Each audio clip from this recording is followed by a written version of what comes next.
Good morning and good afternoon, ladies and gentlemen, and welcome to part two of our series on internet searches, right? And in the last section, we kind of got the idea of some of the technologies that Google uses to make superior searches. Now, Google's involved in a whole lot more than just search because, search essentially gave them the money and they were able to expand from there. Now, what we're going to look at in this section are some various tips and tricks to help you out with searches. And there are a lot of tools that students just maybe not be familiar with. Some of y'all might be, some of y'all may not be. So the idea here is to present you some information to help you out with these searches, all right? Now, the cool thing is that if you're in Mr. C's class, he's going to interrupt the video a few times to help you with these searches. However, there is going to be a couple slides here where it lists some different commands and such, and I encourage you, if you are at home watching this, right, to play around with these tools and options to see what you can find and see how it changes your results. So with that in mind, we got a little video here that we're going to watch, and it features a gentleman from the Belton Independent School District. I don't know where Belton is or what state it is. I believe it's Texas, but maybe I'm wrong. I mean, I'm just speaking from somewhere else. I don't remember. But some really, really good information here. So I'm going to let the video play, and then I'll be back on to explain some of these other things for y'all. Alrighty, here.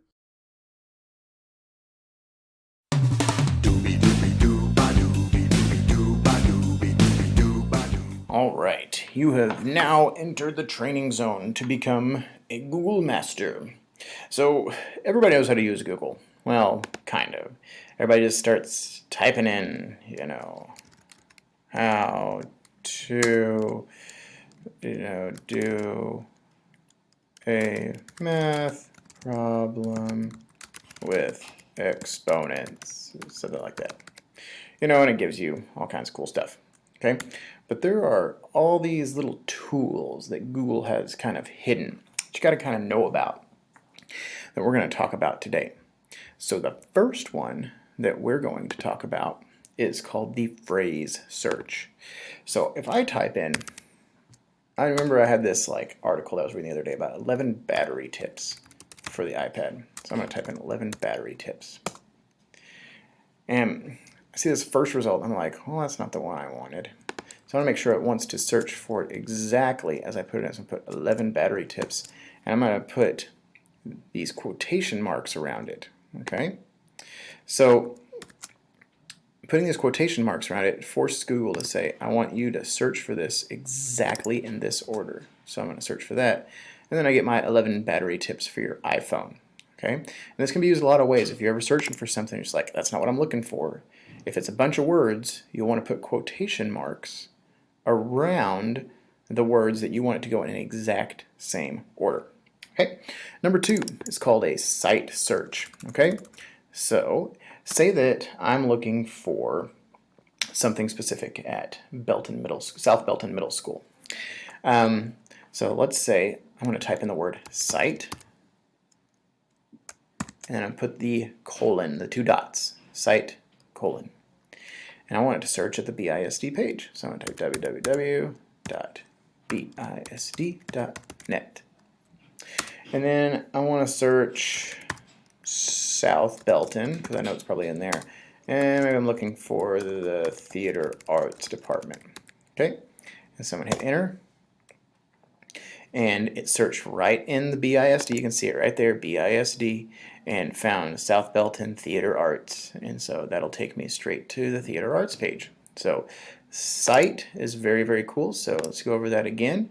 You're just going to type in site, S-I-T-E, and the colon button, and then whatever site you're searching for. So if you want to search at BISD, that's great.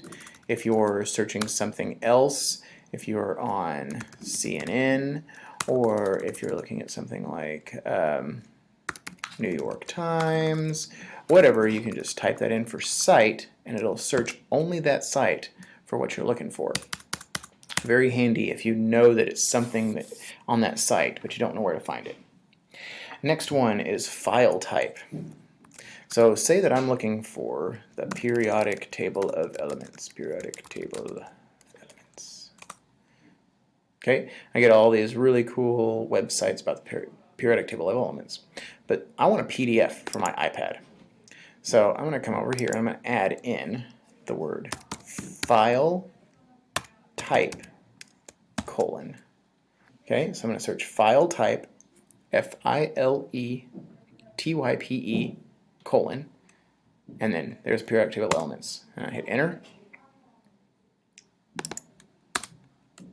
Oh, sorry, not hitting enter. I'm getting ahead of myself. File type. Well, what do I want? I want to search for the PDF, then a space. Okay, so I'm telling this now that I want to search for file type PDF.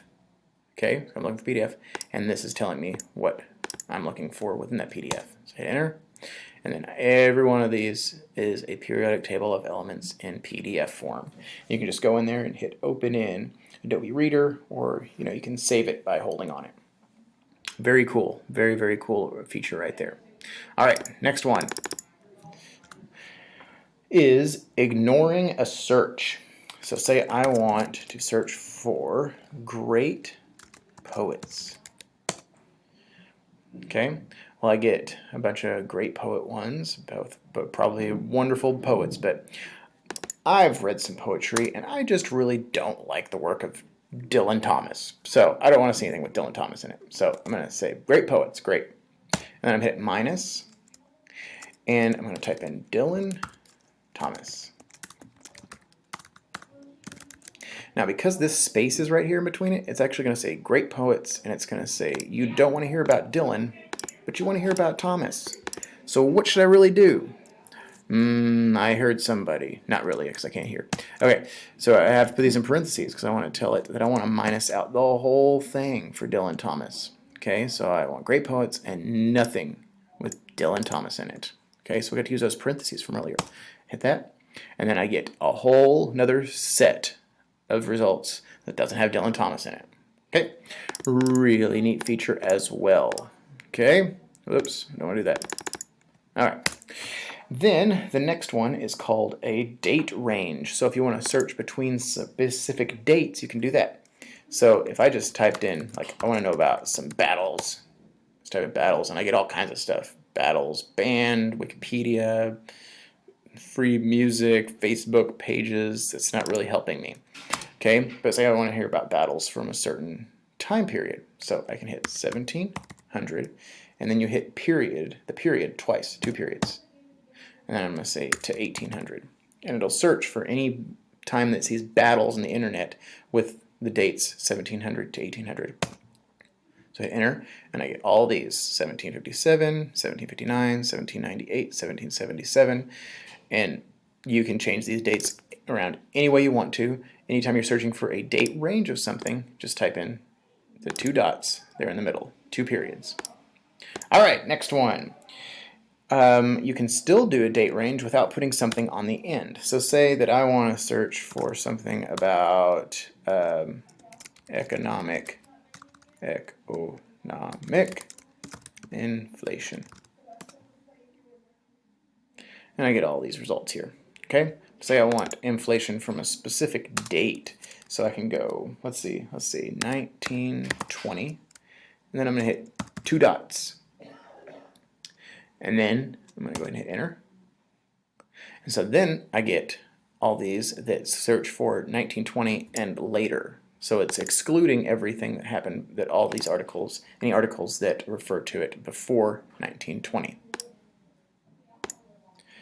All right, 2 more. Y'all are hanging in there. Next one is conversions. So let's say that I want to figure out, let's see, I got 5 gallons of water. Okay, and I want to convert that to, let's go to quarts.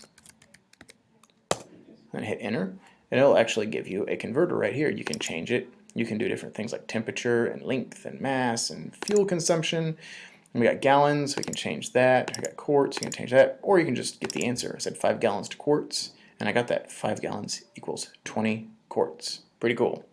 And the last one is the definition function. So if I want to find something, okay, like if I just type in the word exponent, I get a lot of results, and I can read all that, which is fine. But say I just want a definition, I want something easier to find. So I'm going to come in front of this, and I'm going to hit define, and I'm going to hit the little colon, the 2 dots, and then hit enter. And then I get this pop-up bar, I get this pop-up box that has the definition in it. Click on that arrow, you get origins, you get the use over time for how much that word is used. You get all these kinds of different synonyms that you can click on and see what the meanings of those are. So also really fun. There's a lot of more Google searches, but these are the ones that really, really help you. So let's recap. You got the quotation marks to search for a phrase. You've got cite search, cite colon. You've got file type, where you search for like PDFs or pictures, file type colon. If you want to ignore something in a search, just use the minus sign. If you want to search for a range of dates, hit the 2 dots. If you want to search for anything after dates, hit the 2 dots and just leave it blank. And then conversions, just type in what you want to convert to. And define is define with the 2 colons. So good luck, and remember, with great power comes great responsibility. All right, so I hope you got something from that video there. All right, so here's a couple things that we need to understand, right? One, Google and a lot of the search engines are a text-based search. That means they're going to search for all the text you input, all right? So, example, if I were to use this first sample here, see where it says here that says, start with the basics, avoid direct questions. What is the history of Intel? What Google is going to do is going to look for every single site that has the word what, has what is, what the, what history, what of, what Intel. It's also going to look for is the, what is the, right? Is history, is of, is Intel. You get the idea there? Or it's going to look for a combination of those. So it's going to pull a lot of different searches, right? So if you want to know what the history of Intel is, try to use the keywords. What are the keywords here, all right? Well, we know what, right? So we could just simply forget that word, right? What is and the are not important, right? History of Intel. So what we're trying to find out is history Intel, okay? Or Intel history. That is our basic search. And I would guarantee that when you start looking for just history Intel instead of what is the history of Intel, you're going to get a lot more prominent results related to what you're searching for. All right, so just go for the key words, condense it. All right, be more efficient with your searches. All right. You also want to choose your word carefully. Avoid statements like "my head hurts." All right. So if you're trying to figure out, okay, well, my head hurts. You know, why is it hurting? Is there a nail sticking out of it? You know, is there a band on there? Do you have a knot on your head? What's going on, right? Try headache remedies to focus just on, you know, your headache, right? And you might find some results there. Or you might find some results for, you know, if you got a big lump on your head, why is there a lump on my head? All right, that kind of thing, right? So try instead headache remedies instead of my head hurts. Or if you got a lump on your head, it says try remedy for lump on head. All right, that kind of thing. Start simple, then refine and narrow. Here's what I mean. All right, and if you're in my class, this is a really fun one. All right, start with just the word Sebastian. Okay, just search for Sebastian. All right, on a Google search. Literally take time out, search Sebastian. You can hit pause if you need to. All right. Now that you've seen how many results there are on Google, okay, let's do a search for Sebastian Ibis. Okay. Alrighty. In fact, let me do that with you guys since we're here anyways, right? So let me go over here. Let me open a new thing. And let's do Sebastian. Alrighty. Notice here when we search the word for Sebastian, right, we got Sebastian Maniscalco, whoever that is, stand-up comedian, okay. I got Sebastian Inlet, all right. I have, let's see here. I have over, check this out. I have 511 million results that were produced in just a second with the Google search, right? So 500 million results. That's over a half a billion results. Sebastian the name. Official website, Sebastian Live, City of Sebastian, Facebook, Sebastian. All right, so not quite what we're looking for, right? So let's narrow this down. Let's look up for Sebastian Ibis. All right. Now we're getting more specific. Who is Sebastian? It would help if I spell it right too. Who is Sebastian Ibis? Well, we know Sebastian Ibis is the mascot for the University of Miami, my alma mater. That's where I went to school at, right? And yeah, so you see that Sebastian Ibis is a mascot. You see some other mascots there too, right? You see University of Athletics, Facebook, FanBuzz, so on and so forth, right? Now check this out. Let's see what this thing says here, right? Let's look at something specific, right? Sebastian Ibis almost arrested by FSU police. All right, so let's look that up and see what our results are. All right, so let's look up Sebastian Ibis almost arrested FSU police. All righty. There we go. All righty. You got immediately the state of the U. Sebastian the Ibis almost arrested by FSU PD in 1989, right? True story of Sebastian the Ibis fire extinguisher and nearly getting arrested, all right? And you can watch ESPN, so on and so forth on that, all right? So yeah, you get the idea there that if you start off small and then you're more specific, you're going to be able to narrow the search results down. All right, narrow the search results down, and that's the key, is trying to find the stuff that you're really looking for. And this is a great process for looking at individual events, okay? Or if you're using internet search to troubleshoot something, in other words, fix a problem, why is something not working, and help solve other technology problems. All right, you got to use your tools, you got to use your resources. All right, so start with the basics, okay? Choose your words carefully. Start simple, then refine and narrow, and then use your tools. All right, so as we already seen in the little video introduction there from the gentleman in the Belton Independent School District, using the quotation marks will give you an exact phrase matching. In other words, if I were to use quotation marks in quotes as you see here, it will search for all of these words in that site, okay?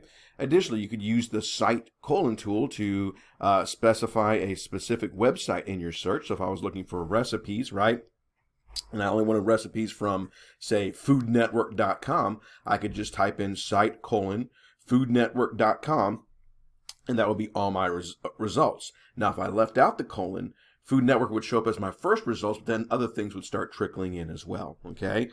Use the minus symbol before each word you want to exclude. Notice here what I did here, right? Minus no space excluded word, right? So if I were to literally search for that, it would give me all the results with the word word in it, all right, before each word you want excluded, okay? You can combine this with exact phrase, combine with file type, so on and so forth, right? The star or the asterisk is a wildcard or autofills in words, right? You can search for, if you were doing an exact phrase, Google purchased YouTube in blank for blank, right? And it would give you all the results if you're looking for specific history in regards to that. Or Winston Star Churchill, right? You'll find out there's many Winston Churchills, right? So it'll give you all the results for Winston Churchill, but it might show you like Winston L. Churchill, Winston C. Churchill, so on and so forth.